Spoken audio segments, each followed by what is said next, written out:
Olá pessoal do nosso curso Super à Prova, seja bem-vindo a mais uma aula de filosofia. Eu sou o professor Wilson Fernandes e hoje nós vamos tratar com muita objetividade algumas questões relacionadas ao nascimento da filosofia. Afinal, como a filosofia surgiu? O nosso objetivo da aula de hoje é justamente traçar esse caminho, a origem da filosofia. E nós temos um problema quando nós pensamos na origem do pensamento filosófico. Um dos grandes pensadores e historiadores da filosofia, o Jean-Pierre Vernant, nos diz que o nascimento da filosofia aparece, por conseguinte, solidário de duas grandes transformações mentais. Um pensamento positivo, excluindo qualquer força de sobrenatural e rejeitando a assimilação implícita estabelecida pelo mito entre fenômenos físicos e agentes divinos. Um pensamento abstrato, despojando a realidade dessa força de mudança que lhe conferia o mito. Quer dizer, pessoal, o que o Vernant está deixando claro nesse primeiro fragmento para a gente pensar as origens da filosofia?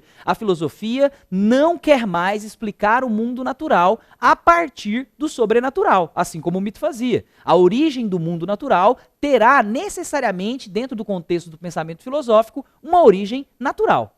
Existe assim, pessoal, uma oposição muito clara na história da filosofia entre duas teses. Por que a filosofia surgiu entre os gregos, então? Porque os gregos foram os primeiros ocidentais a falar sobre filosofia. A primeira tese, que é a tese orientalista, mostra que a filosofia grega é praticamente um plágio. Um plágio do quê, pessoal? Um plágio de outros povos com os quais os gregos tiveram contato, por meio das trocas culturais que a gente vai ver daqui a pouco. Então, a primeira tese de origem da filosofia grega coloca que a filosofia, dentro do contexto da tese orientalista, nada mais é do que um plágio de outros povos, como se os gregos não tivessem feito nada de novo, né? Por outro lado, nós temos a tese do milagre grego, né? Como se a filosofia grega fosse autóctone, quer dizer, fruto do gênio próprio dos helenos, quer dizer, uma criação dos gregos de maneira autônoma, espontânea e sem influência nenhuma de outros povos. Vamos tentar entender isso um pouco melhor? Confere comigo aqui. De certa forma, uma coisa que a gente não pode deixar sem discutir aqui é que existem elementos relacionados às trocas culturais, ao intercâmbio e à valorização da palavra. Isso é de central importância para que a filosofia possa surgir entre os gregos. Por outro lado, nós temos algo que é de central importância para entender por que a filosofia começa com os gregos, né? E por mais que a gente possa dizer que já existia algumas formas de tentativa de explicação do mundo natural entre os egípcios, entre os persas, entre outras sociedades, os persas, né? Por que os gregos têm essa preeminência no pensamento filosófico? Justamente porque existe, a partir do século VI, um novo modelo de organização política. Essa nova forma de explicação de realidade fundada no logos. Os gregos são um povo que, desde a questão da mitologia, valorizam a palavra. Ela começa na oralidade e depois chega na palavra escrita.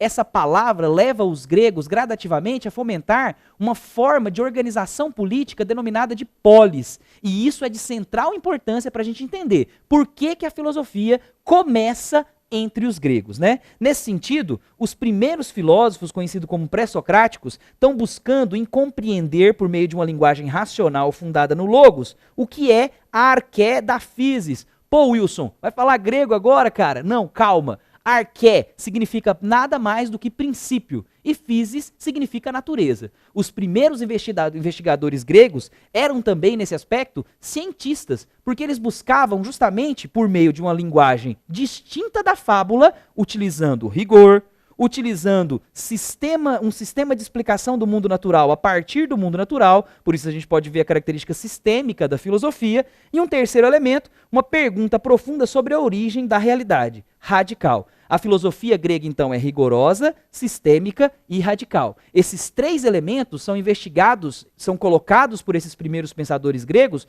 como uma forma de entender o mundo natural, donde a busca pela arqué da physis. Nós temos uma listagem grande aí dos primeiros pensadores gregos para você. Nossa, então no contexto do Enem é importante eu saber o que cada pensador queria encontrar, Wilson? Não. É importante que você saiba que os primeiros gregos, os primeiros filósofos gregos eram também cientistas, fisicalistas, né? Buscavam no mundo da physis, no mundo da natureza material, um fenômeno natural que explicaria o mundo natural. Então aí a gente tem, por exemplo, a escola jônica, né? Vinda de uma região lá da Grécia, em que você tem Tales de Mileto, considerado o primeiro filósofo, que dizia que a arqué da physis, quer dizer, o elemento constituinte da natureza é a água. Outro pensador, Anaximandro, dizia que era o apeiron. O que é o apeiron? O indeterminado. Significa que nós não conseguimos determinar que elemento é esse.